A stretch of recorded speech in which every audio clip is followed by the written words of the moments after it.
एक फर्म जब दो कमोडिटीज को प्रोड्यूस कर रही होती है और वो किसी एक कमोडिटी की प्रोडक्शन से दूसरी कमोडिटी की प्रोडक्शन की तरफ मूव करती है या एग्जिस्टिंग रिसोर्सेज को किसी नई इंडस्ट्री या नई प्रोडक्ट की प्रोडक्शन में शिफ्ट करती है, तो उसके प्रीवियस कमोडिटी वाले तमाम रिसोर्सेज, तमाम इंप्लीमेंट्स और रॉ मटेरियल अडाप्टेबल नहीं होता या कारआमद नहीं होता नई इंडस्ट्री में या नई प्रोडक्ट की प्रोडक्शन में।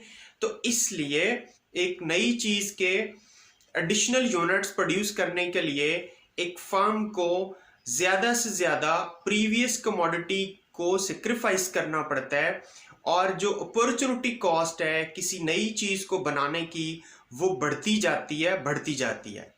जैसा कि हमने एग्जाम्पल ली पिज्जास की और हैमबर्गर्स की।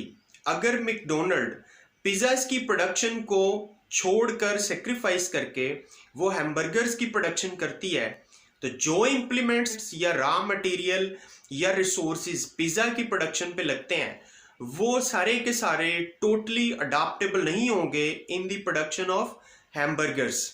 इसलिए जब भी मैकडोनल्ड हैमबर्गर्स को प्रोड्यूस करेगी तो उसको नए सिरे से machinery, implements, raw material, tools, इस तरह की चीजें उनको नए सिरे से अरेंज करना पड़ेंगी और परचेज करना पड़ेंगी जिसकी ज्यादा कॉस्ट आएगी।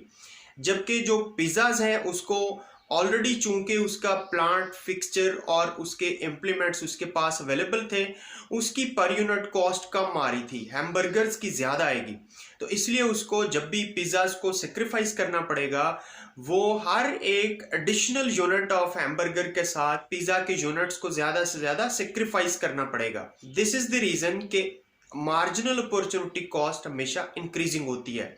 वीडियो आपको अच्छी और इंफॉर्मेटिव लगी है तो लाइक करके शेयर कीजिए। चैनल पर नए हैं, सब्सक्राइब नहीं किया तो सब्सक्राइब करके बेल आइकन को प्रेस कर दें ताकि आपको इस तरह की तमाम इंफॉर्मेटिव वीडियोस के नोटिफिकेशन मिलते रहें।